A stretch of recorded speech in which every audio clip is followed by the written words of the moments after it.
Un peso pesado ha estado en el candelero en los últimos días, en las últimas horas, de hecho. Y hablamos del gran intérprete español Julio Iglesias. Julio Iglesias ha sido, ¿verdad? Un amigo, un buen amigo de Julio Iglesias, ha dicho que el hombre tiene un tumor y por estos predios, espalda baja, por esos predios por ahí. Dijo ese amigo incluso que de la espalda para abajo no sirve Julio Iglesias. Está listo y servido. ¿Qué tan cierto es eso? Y además de cómo poner en perspectiva la carrera de Julio Iglesias. ¿Es Julio Iglesias un grande? Es más, ¿es Julio Iglesias un gran cantante? Pues eso lo vamos a dilucidar con nuestro gurú del tema de la cultura pop, nuestro querido amigo Gabriel Cordero, La Máquina. ¿Cómo estás, Gabriel? Saludos, señores. Aquí feliz de que hoy vine a hablar de un tema de los que me gustan, de alegría. Aunque sí, el otro día viniste en modo cosplayer, estilo agente del zinc, sí. Pero hoy te veo ya más relajado. Sí, sí. Tiene mi copa de vino. Tu copa de vino. ¿Qué es lo que vamos a hablar de Julito? ¿Qué podemos decir de él que no se sepa? Dale, muchas cosas. De repente, mira, yo no sé mucho de Julio Iglesias. Ese gran cantante.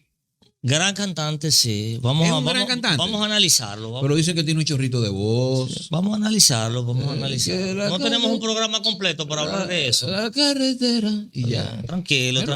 Yo lo imito que canto malo. Tranquilo. Inyéctate algo ahí para que te tranquilices. Mira, el gran Julio Iglesias de España y del mundo. De España, del mundo, dominicano él.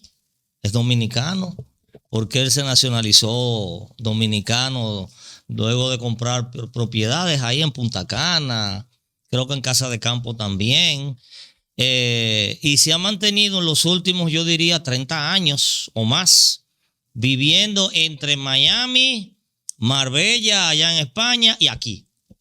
Esas son sus tres casas. Es tanto así que, dicho por los moradores de La Romana, a él les fascina montarse en motoconcho. Cuando está aquí en el país, va a la Romana, sí. Los motoconchos lo ven, bien, reparte, se monta en su motoconcho y anda, y todo el mundo lo ve. Ah, sí, cualquiera está yo. Me recuerda a Randy Johnson.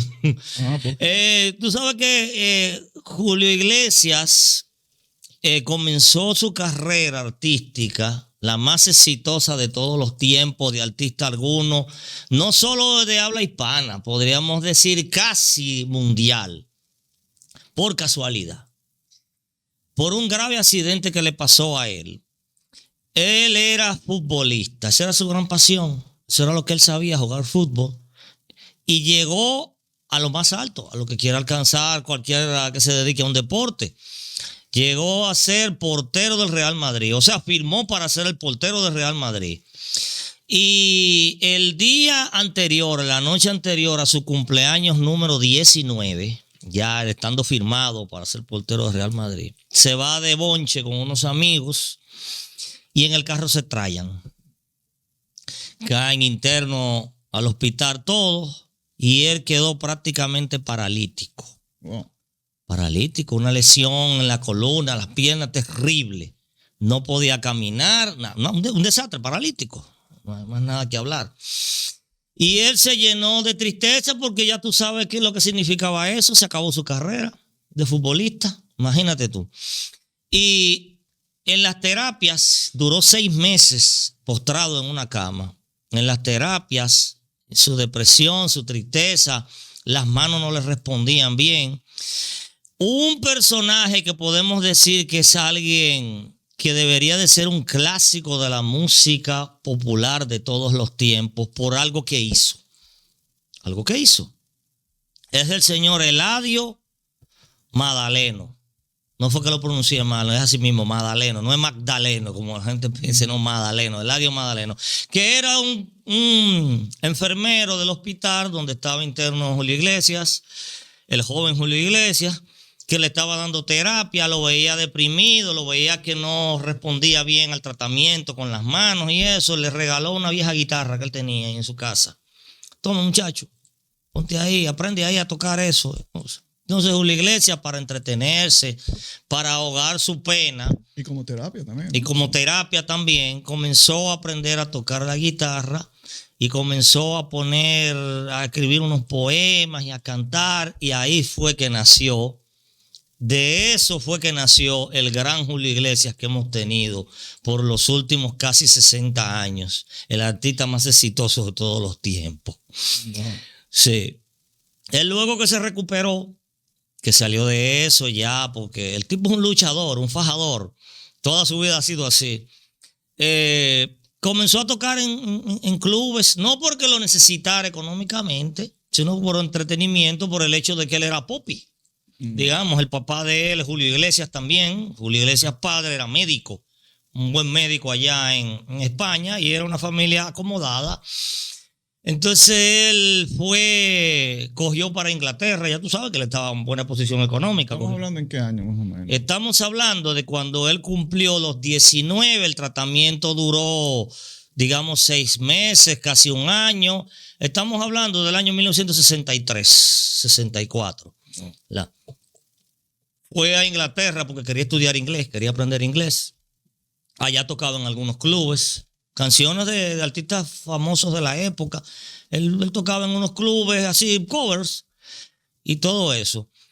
Hasta que cuando regresa a España, por ahí a mediados de los 60, 65, 66, escribe una canción que se llamaba La vida sigue igual. Él la escribe con su guitarra ahí y piensa, caramba, pero yo debería de llevarla a una casa disquera para que a un cantante famoso, un cantante popular, digamos, pensando en el ídolo del momento de esa época era Rafael,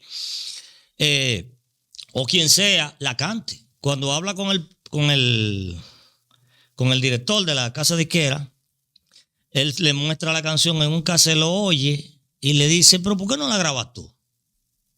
Tú haces una vida y dice, no, porque yo no soy cantante, ¿qué voy a grabar eso? Entonces dice, no, grábala tú. Él la graba la canción y tremenda sorpresa, éxito de una vez en España. Dice, él mismo se sorprendió. Lo llevan entonces al Festival Benidorm, que es un festival muy famoso de España, que en ese momento tenía como algunos 10 años más o menos de existencia. Duró hasta 40 y pico de años, lo interrumpieron y ahora lo retomaron hace un par de años. El Festival de Benidorm. Benidorm es una ciudad de allá de España. El Festival Internacional de la Canción de Benidorm. Muy famoso ese festival ahí. Y él ganó con la canción esa, con la que grabó, la única que tenía. Y entonces, luego de ganar ese festival con esa canción, el productor, el hombre de la casa disquera, le dice, mira, la canción tuya, ya tuviste que ganaste el festival, está pegada, y la he mandado para América y la gente le gusta, la gente está esperando tu álbum. ¿Mi álbum? ¿Qué? Sí. Te doy, dicho por él mismo, en una entrevista que vi hace como 30 años, que el hombre de la casa disquera le dice, te doy una semana para que me armes un álbum. Y él dice, bueno, yo me fui a mi casa, le dije a mi papá que por favor me prestara su estudio, el estudio donde el papá estudiaba en las noches y eso. Me encerré ahí con un jarrón grandísimo de agua todos los días y duré esa semana escribiendo canciones. Y ahí él escribió el álbum, su primer álbum, el Yo Canto. Lo escribió entero, lo lleva a la casa disquera, le arman la producción. Él lo graba, ¡pam! Éxito rotundo de inmediato. Allá en España completo y en América. ¿Qué canciones tenemos ahí? La única de las canciones que todo el mundo conoce normalmente está la vida sigue igual, que fue la que él ganó, pero las otras se fueron olvidando en el tiempo por el hecho de que él ha pegado tantos éxitos posteriormente que ahí tú no te vas a encontrar de todas esas canciones que todo el mundo recuerda, pero en el momento sí fue un gran éxito. Entonces luego graba el álbum Gwendolyn en el 70, que es, Gwendolyn es una novia que él tuvo ahí en Inglaterra cuando cruzó de un prontito para allá a estudiar inglés. Y entonces lo llevan al Festival de la Canción, al otro festival que se llamaba el Eurovisión, el famosísimo Festival de Eurovisión, claro, que era una especie, el Benidorm es una especie de imitación al Festival de Eurovisión. De San Remo, de Italia, que es una ciudad de Italia, San Remo, igual, sí. Igualito al Benidorm. Pero entonces el Eurovisión era el festival, digamos, de Europa completa. Sí. Y entonces él quedó en cuarto lugar.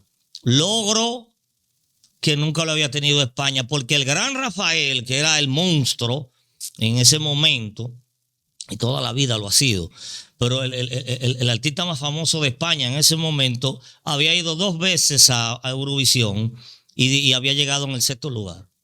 Y él llegó en cuarto. Ya tú sabes. Entonces ahí graban el segundo álbum, tercer álbum. Ese tercer álbum sí es que tiene inmensidad de canciones, porque es que lo que pasa con Julio Iglesias es que tú no puedes decir ¿qué canción pegó en tal? No, que él todo el tiempo estuvo pegado. Todos los artistas tienen, aunque sea un álbum, que haya sido un fracaso, aunque sea el artista más exitoso, claro, pero él no. No. Él todo el tiempo, éxito tras éxito, éxito tras éxito. Entonces, ¿qué sucedía con Julio Iglesias? Vieron, o sea, la gente, tanto éxito, comenzaron a compararlo con los monstruos de la época. Rafael, Camilo VI, que comienza a grabar ya oficialmente en el 72 y fue ¡boom! Bomba de una vez desde el principio. El gran Nino Bravo, que venía desde el 69 por ahí, en el 73 muere, pero era éxito tras éxito, lo comparan con ellos. Dicen, pero es que estos tipos eran unos acróbatas de la voz, 7 muertos. Uh-huh. ¿Y cómo que este muerto se está pegando más que ellos?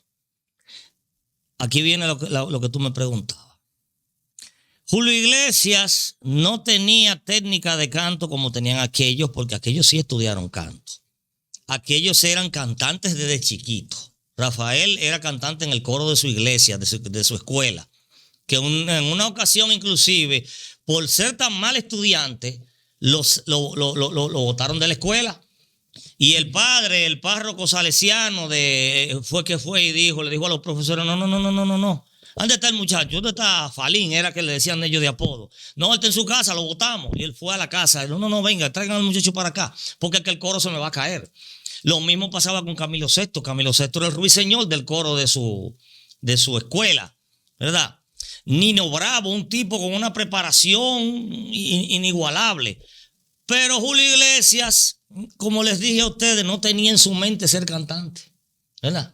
Y aparte de eso, de que no tenía el talento natural de tener una voz prodigiosa y luego tú le entrenas con el estudio de canto, él tampoco estudió canto. Todo fue así. Pero ¿qué sucede? Te voy a decir dónde que radica el éxito de Julio Iglesias. Páralo ahí, mantén la idea. También hay que sumarle que Julio Iglesias, aparte de ese contraste de que no canta, que la gente asumía que, pero ¿y eso es cantar? Cuando tenemos estas otras grandes referencias, pero que tampoco se movía en el escenario, loco. Exactamente. Que no es un tipo que tiene un performance, un show. Como Rafael, como Camilo VI. Sí, Rafael inclusive es dramático. Sí. Él no. Él es estático ahí en el escenario con el micrófono que se lo pone aquí arriba. En una época que eso era lo que vendía. Era la época de Mick Jagger, por ejemplo. No, que vendía las dos cosas. La actuación en el escenario, el dramatismo en el escenario y también la super voz. Claro. Todos eran gente con del otro lado del planeta, del continente, digamos, cruzando el Atlántico. Aquí teníamos entonces a José José, Que ya tú sabes la voz de José José y esas capacidades increíbles de José José con esas notas extendidas que daba. Sandro. Con el espectáculo. El espectáculo, el dramatismo, sí, y todo eso. Leo Fabio también. Leo Fabio lado, ¿no? También. Una canción más comprometida socialmente en un momento, pero igual era muy teatral. Exactamente. Sin embargo, Julio Iglesias no tenía nada de eso. Este muchacho, Joan Manuel Serrat, no tenía esa gran voz como estos otros que mencionamos, pero el asunto aquel social, claro, el asunto poético, eso era contundente. Tenía su público reclamando eso. O sea, Julio Iglesias tenía todo como para pasar desapercibido. Para pasar desapercibido. Pero tiene él tiene, ahí sí yo creo que aplica la famosa frase francesa je ne sais quoi. El yo no sé qué. El yo no sé qué y otra cosa que voy a decir ahora. Sí, retoma la idea, Gabriel. Que es que más trabajador que ese hay que mandarlo a hacer. Esa es una. Y un coeficiente intelectual demasiado por encima del promedio. Una inteligencia superior. Él sabía sentarse a escribir una canción que cuando tú las analizabas por todo, métrica, rima, esto, aquello, lógica, eran perfectas. Comenzó a aprender el mercado, aprenderse el mercado más que los demás. ¿Verdad? Bueno, Camilo Sesto aprendió el mercado, Camilo Sesto se volvió productor desde su segundo álbum. Para su tercer álbum, porque Juan Pardo, el productor de los primeros 2 álbumes de Camilo Sesto. ¿Pero Juan Pardo el cantante? El cantante Juan Pardo. Él fue el productor del primer álbum de Camilo Sesto, Algo de mí, y del segundo álbum, Yo Solo un Hombre. Pero ya para el tercer álbum ellos parece que tuvieron problemas. Eso nunca se ha divulgado, nunca se ha dicho. No es que tenemos una prueba contundente, pero uno lo deduce por el hecho de que de repente, con tanto éxito esos 2 álbumes, Juan Pardo se separa, no, que ya no va a ser productor. Y Camilo Sesto dice, cuando le dicen los músicos y todo, mira, tenemos que buscar un productor. No, yo puedo ser productor. Yo voy a hacer. Y de ahí en adelante Camilo Sesto fue todo el tiempo productor. Y lo que uno deduce es que parece que hubo problemas de que esa gente nunca se mencionaron uno al otro nunca, por el resto de los siglos de los siglos. Inclusive Camilo Sesto murió, Juan Pardo está ahí, Juan Pardo nunca dijo nada. Yo no sé qué cosa tan grande pasó entre ellos. Pero así como te dije que Camilo Sesto aprendió, también Julio Iglesias aprendió el mercado. Y además, ¿qué más? Era tan inteligente Julio Iglesias que él comenzó a grabar sus álbumes, lo comenzó a grabar en otros idiomas. Entonces, ¿cuál es la diferencia? Ustedes saben que hay muchos cantantes de un idioma que graban un álbum, una cancioncita, 2 o 3 canciones o hasta un álbum entero en otro idioma. Y en el país, o en los países donde se habla ese otro idioma, puede pegarse un poco y a veces no se pegan.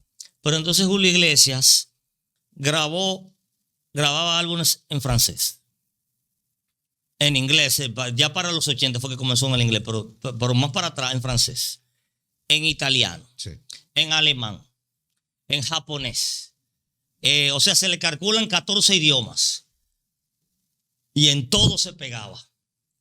O sea, la canción se pegaba. Entonces, no hay una cosa más buena para un cantante que una canción de otro idioma se le pegue en el país de ese idioma, porque entonces se vuelve parte de la cultura de esa nación. Claro. Entonces, por ejemplo, aquí nosotros conocemos algún cantante alemán. No, pero pon el ejemplo de Laura Pausini, por ejemplo. Laura Pausini, exactamente, es parte de nosotros. Sí. Salvatore Adamo.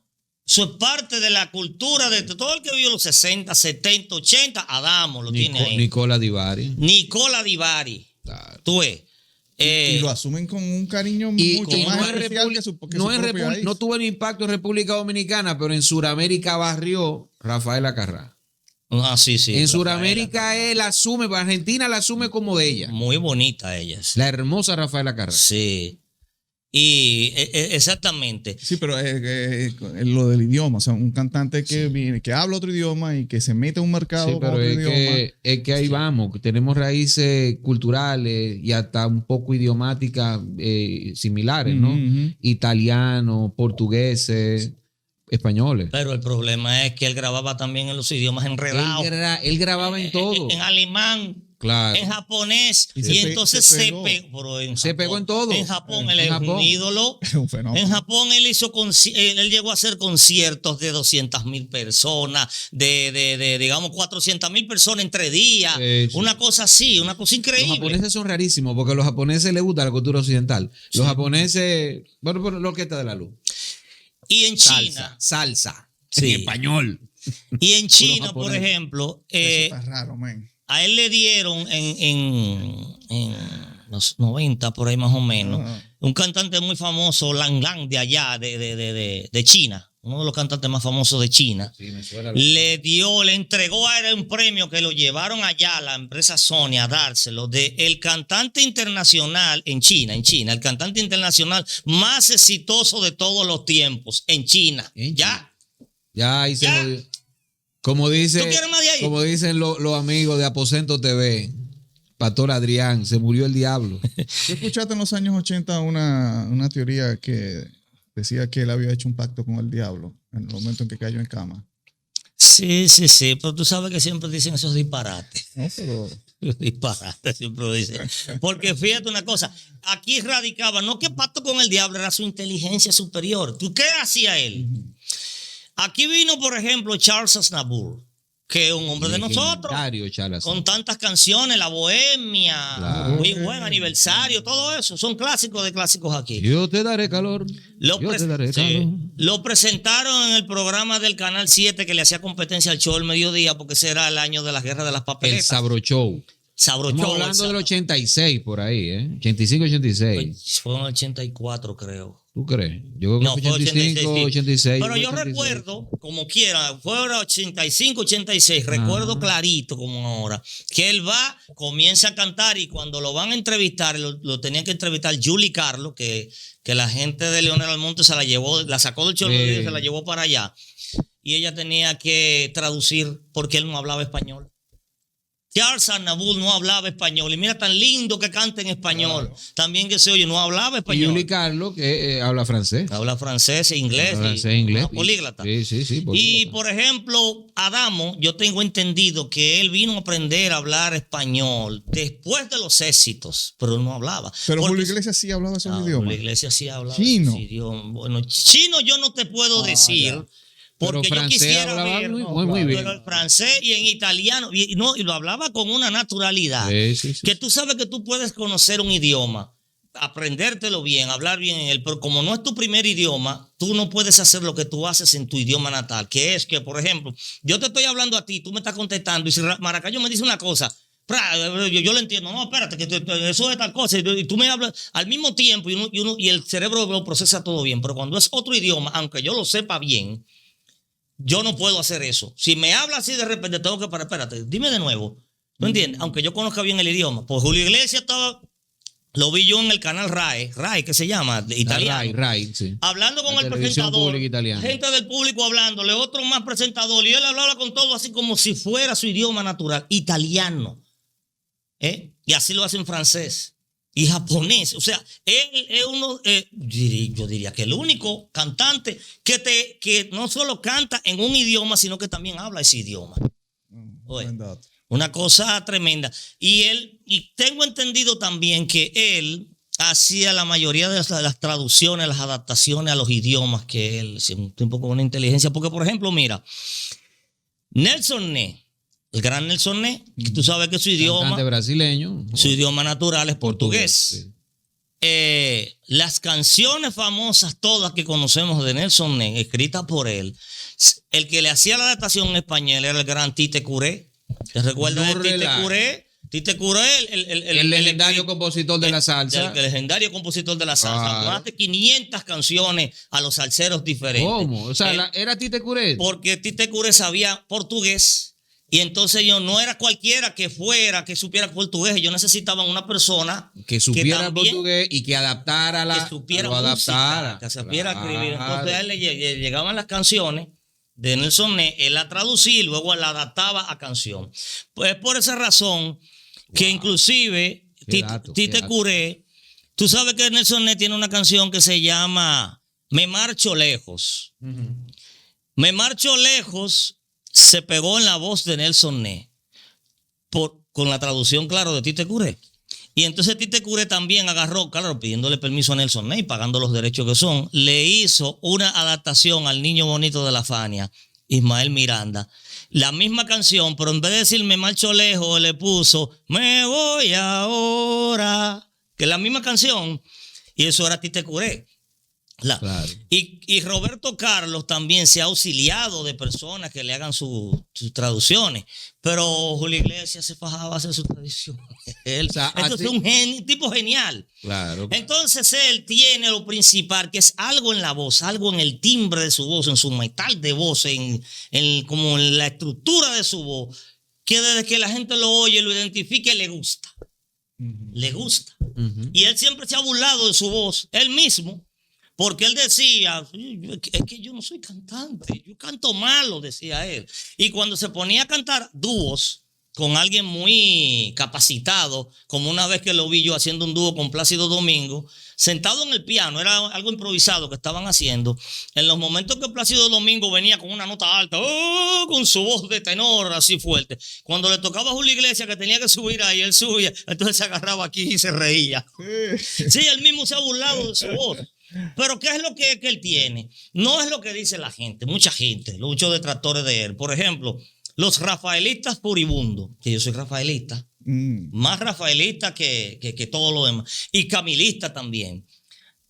No, que Julio Iglesias canta malo, no, que Julio Iglesias es desafinado, no, que Julio Iglesias es desentonado. Todo eso es mentira. Él canta afinado, él canta en tiempo bien. Todo bien, lo único que él no sube, eso es todo, que él no tiene esa voz para subir alto y nunca se ha preocupado porque con la inteligencia que él tiene y ya con el dinero que logró podía contratar profesores que lo enseñaran y que pudiera llegar a dar esas notas, pero él dice, no, porque a mí me ha dado resultados, estoy cantando así, en los tonos bajitos. Pero si tú lo escuchas bien, canción por canción, ¿por qué gusta? Es una voz diferente, es una voz inconfundible. Y además tiene una textura, un melá que pega bien para el romanticismo. Entonces por eso siempre gustó. Y principalmente lo que dije, se dedicó a grabar álbumes enteros, no solo una canción o dos, en diferentes idiomas, la promovía y se pegaba por allá. ¿Qué culpa tiene él? Claro. ¿Por qué tú crees que mucha gente cuando piensa en Julio Iglesias no piensa en el escritor? Como por ejemplo cuando mucha gente piensa en Juan Gabriel, bueno, cantautor, escritor, que escribía para otras personas también. ¿Por qué? La gente piensa que Julio Iglesias lo ve como un Luis Miguel, por ejemplo, que le escriben las canciones. Porque él soltó la escritura de unos años para... o sea, él comenzó, digamos, en su primera década, la década de los 70, él escribía sus canciones. Y cantaba una que otra adaptación de otros artistas. Pero luego que vino la comodidad, la superfama, yo recuerdo inclusive, este pequeño paréntesis, que cuando él venía a un concierto que tenía aquí en el 81, para febrero del 81, lo estaban anunciando desde el 80, del año 1980, y el locutor que lo anunciaba decía, el próximo concierto del cantante más famoso del mundo. Así era que lo anunciaron aquí. El cantante más famoso del mundo. Y a mí me impresionaba eso. Digo, ¿cómo que dice que el cantante más famoso del mundo? Pero Camilo Sesto es mejor, soy yo, muchacho. Y Rafael, que segundo. Pero en realidad es que ya en ese momento él era el más famoso de todos. En el 80. Sí, en el 80, 81. Todavía Michael Jackson no había hecho su Thriller. Sí. El más famoso alrededor del mundo era él. Increíble. Entonces él como que se apoyó de esa comodidad y dejó de estar escribiendo. Quizás decía, yo no tengo tiempo para estarme tratando de escribir ya. Claro. Y contrataba escritores que le escribieran canciones, como por ejemplo el gran Manuel Alejandro, que le había escrito un par de canciones al principio de su carrera. La mayoría era de él mismo, de Julio Iglesias, pero Manuel Alejandro le escribió un par y eso. Pero para el 87 él lo contrató a Manuel Alejandro para que le hiciera el álbum Un Hombre Solo. Y hay una anécdota bastante jocosa, bastante graciosa. Tú sabes que hay personas que son cabalosas y muchas personas exitosas se les mete la cábala en la cabeza todo el tiempo y también se ponen, tú sabes, pechito parado y muchas cosas. Cuando él lo contrató, él se lo lleva para Miami y él lo alojó en una casadera ahí cerca de la playa y todo eso. Para que él se inspire y le escribe el álbum que después él lo produjo, como siempre hace Manuel Alejandro, que él escribe las letras de las canciones, la música, la producción, todo. En una, él buscando inspiración, Manuel Alejandro, caminando cerca de los arrecifes, se le cae el bolígrafo. Un bolígrafo que él dice que lo utilizaba desde la época de cuando él escribía a Rafael. Y que con ese bolígrafo él ha escrito todos sus grandes éxitos. Y él le dijo, mira Julio, ya el álbum no va, yo no voy a escribir, porque ya yo no voy a escribir más, porque se me cayó el bolígrafo. Excentricidades de la gente rica y portentosa. De los artistas también. Y de los artistas, y vino Julio Iglesias, no, pero espérate, aguántate. Y buscó una flotilla de buzos. ¿Qué? Que se tiraron ahí. Antes para que cayó ahí. Se tiraron, duraron no sé cuántas horas buscando y encontraron, peinaron el lugar, abajo, el fondo. El operativo que montaron aquí con la India desaparecida para buscar y apareció un lapicero. Fue más efectivo. Apareció el maldito bolígrafo. Dios mío. Sí, entonces ya Pero no siempre ha tenido éxito. No hace mucho tiempo le incautaron una maleta ahí en Punta Cana. Sí, y tenía como unos jamones y una cosa. Oh, ¿verdad? Sí, ¿Pero ¿verdad? sabían que esa maleta era de Julio Iglesias? Yo creo que no lo sabía. ¿Pero era de Julio Iglesias? No, pero eso es mojiganga. Eso es mojiganga. No, bueno, pero eso es un revés. Es un revés. Que en Punta Cana le confisquen algo a Julio Iglesias. Yo me imagino cómo se puso Fernando Rainieri con eso. Ándale. Eso está votado. Eso, no, sí, claro. porque Esos oficiales de aduana, vaina, policía. ¿Cómo es? De esos oficiales, votados. Mira, hablando de las tantas hazañas de él, en el 82, a Rafael tuvo que inventarse un premio que no existía, que era el disco de uranio. Porque tú sabes que existía disco de platino y disco de oro, pero Rafael tiró un álbum que era una recopilación de sus éxitos, que se llamaba Ayer, Hoy y Siempre. Y ese álbum, ahí mimito, de un fuetazo, vendió 50 millones de copias. El diablazo. Entonces no, pero esto va por encima de platino. Se inventaron el disco de uranio, el primer artista del mundo que le dan un disco de uranio, que luego se lo dieron a AC/DC. Disco nuclear. A Michael Jackson, seguro. A Michael Jackson, sí. Y creo que de uranio. Sí, pero el que inauguró eso fue Rafael. Pero ¿qué sucedió? Y dijeron, ahí se comprueba que Rafael es más fuerte que Julio Iglesias, no le da ni por los tobillos. Al año siguiente, en el 83, a Julio Iglesias le dieron un disco de diamante. Tuvieron que subir la vaina. Tuvieron que subir la cosa. Un disco de diamante con motivo a que en ese momento ya él se convertía en el artista en el mundo entero, récord Guinness, que más discos había vendido en diferentes idiomas. Wow. O sea, no que en su idioma y lo vendió en otros países, no, en diferentes idiomas. Toda la cantidad de idiomas que ya tenía 100 millones de discos vendidos en español, en italiano, en esto, en aquello, en todos los idiomas que tú te puedas imaginar. Entonces tuvo que dar un disco de diamante. Diablo. Y de ahí en adelante entonces también han dado otros discos de diamante. O sea que él siempre ha estado, todos los demás artistas han estado siempre por detrás de él. Por detrás. Entonces imagínate, no se puede criticar al gran Julito. No se puede, es demasiado monstruoso. A pesar de que los otros, claro está, tienen más condiciones vocales que él, pero él ha sabido tenerse ahí. Y es como dijo el Puma una vez, el Puma José Luis Rodríguez, que le preguntaron sobre eso mismo. ¿Qué tú opinas? Pues sabe que el Puma es un cantantazo también. Oh, claro. Él dice, y esperando una respuesta como, tú sabes, buscando los periodistas. La confrontación. Sí, claro. Él lo que dijo, no, es que está muy bien. ¿Tú sabes lo que sucede? Es que esto del arte, del canto, no es un asunto del que más suba y el que más potencia tenga. Es un asunto del que más llegue. Y él es el que más llega. El que más le llega a la gente. Esto no es béisbol, que es por tus números. Sí. ¿Cuánto bateaste? ¿Cuántos honrones diste? ¿Cuántos tu guante de oro y todo eso? No, esto es el que a la gente le gustó y ya. Tú puedes ser el cantante más malo. Y si los productores musicales ven que a ti es que la gente prefiere, ya, se van a ir contigo todo el tiempo. Y en este caso no es un cantante malo como han querido ponerlo. No, es un cantante excelente. Simplemente que no tiene esa gran potencia de voz. Y con relación a lo que están diciendo del asunto de su enfermedad, eso fue una chercha.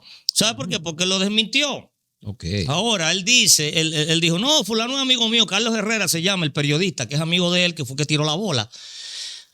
Yo siempre he tenido mis problemas de salud por el asunto aquel de ese accidente aparatoso, le quedaron problemas toda la vida, ¿verdad? Pero esto no tiene que ver ni siquiera con eso. Yo estoy en un tratamiento, en una cosa, pero hay mucho de mí todavía para adelante. A mí me gusta esto, que estén, que me han matado 1000 veces, que me han retirado 800 veces, que todos me han salido y cosas que son mentiras, pero a mí me gusta eso, en vez de incomodarme, me gusta por el hecho de que eso dice que el público siempre se recuerda de mí. Como él domina todos esos departamentos y lo dominó mejor que sus pares, probablemente sea una bola consensuada con su amigo Carlos Herrera. Una chercha de ellos, claro. Porque Julio Iglesias siempre estuvo a la vanguardia de otras cosas, por ejemplo, en la realización de sus mismos videoclips. Cuando tú ves ese videoclip, que es toda una producción cinematográfica de Ni te tengo, ni te olvido, una cosa así. ¿Recuerdas ese tema? Que está en una isla, lo rescatan, una mujer, una jeva y él. Sí, una morena muy linda, una negra ella. lindísima, que tuvieron una relación ahí bien. Una isla desierta, imagínate. Óyeme, eso, yo recuerdo de niño ver eso, yo dije, pero esto es una producción. Sí. Ni la fantasía, eso es chambra. Cuando uno veía la serie de televisión y todo eso. Y eso es otra cosa. Ahí él era muy grande en ese tipo de, ¿no? Digamos, de ese armado, ¿no? De la promoción. Y de crear mitos, como por ejemplo el caso de sus mujeres. Cuéntanos de eso. Que él se decía que él había tenido 2.500 mujeres, otros 3.000, otros 4.000 mujeres. Sí. Es cierto que ha tenido muchas, pero tú sabes que humanamente eso no es posible por el hecho de las tantas ocupaciones que él tiene, tantas cosas que él tiene que hacer. ¿En qué hora entonces? ¿En qué hora va a estar con tantas mujeres? No. Y además, o sea, él no tiene, como tú dijiste, él es trabajo y digamos, no tiene esa indisciplina clásica del rockstar. Ajá, exactamente. Gene Simmons, por ejemplo, que igual tiene una ética de trabajo porque viene de la banda Kiss, por ejemplo, que es de lo más exitoso a nivel comercial, digo, sobre todo. Sí, se dio muchas mujeres. Probablemente se ha dado más mujeres que Julio Iglesias. Para mí sí. Porque el rockstar tiene una estela de indisciplina que le permite eso, ¿no? Pero uno ve los bajones que tiene cuando están en esa locura. Los bajones, exactamente. Pero Julio Iglesias nunca ha bajado. Y tiene una ética de trabajo. ¿Alguna anécdota de algún romance de Julio Iglesias con una personalidad o algo que habrá pasado? No hay, o sea, no hay exactamente. Ahí ya tú te das cuenta, ¿no? Sí. Con Luis Miguel publicitario. Sí. Con Luis Miguel hay muchas anécdotas. Hay muchas mujeres famosas. Claro. Sí. Y tú ves mujeres que han estado con Luis Miguel que como lo odian. Ajá, o sea que hay algo ahí. Claro. Sí. Hay alguna pulsión extraña en Luis Miguel con las mujeres, que probablemente Luis Miguel se haya dado más mujeres que Julio Iglesias. Sí. Y no terminan en condiciones felices con él, que eso es más cercano a la vida real. Exactamente. Pudiéramos hablar de un récord también en el sentido de el padre exitoso a ese nivel, que también tiene entonces un hijo exitoso también a un nivel importante, como es el caso del hijo de él.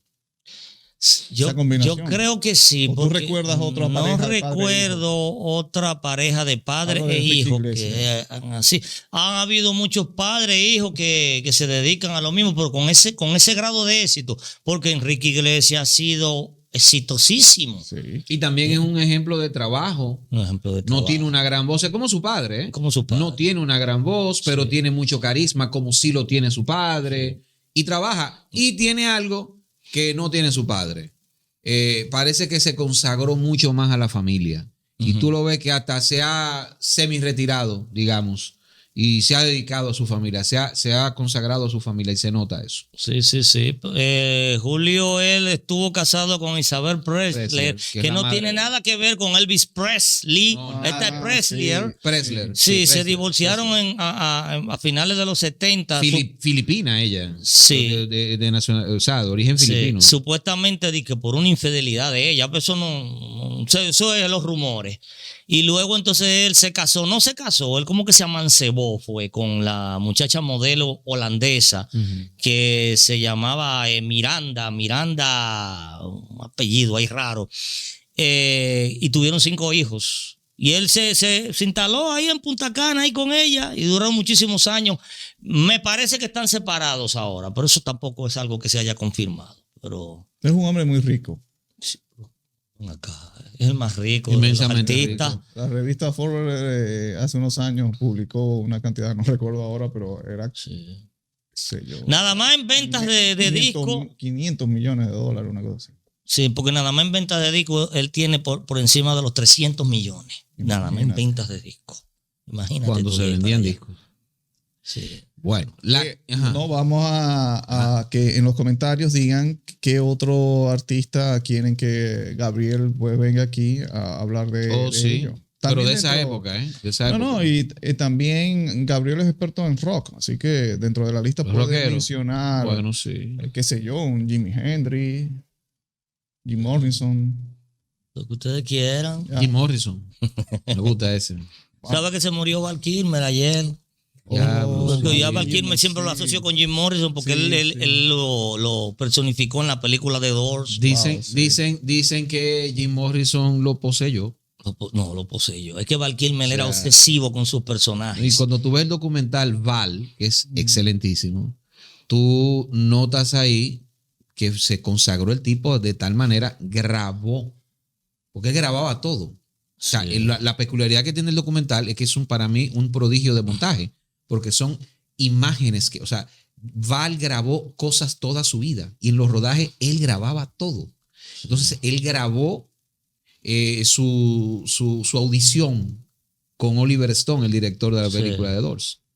Una locura. Sí. O sea, él antes de hacer la película ya tenía montado a The Doors. Sí, él duró varios. Una locura. O sea. Él dice que antes de ir a la audición, él se había aprendido 50 canciones de The Doors. Una locura. Y supuestamente se dice que se puso a consumir drogas y alcohol, pero con el fin de él montarse como en el personaje de Jim Morrison. Claro, el método. Sí.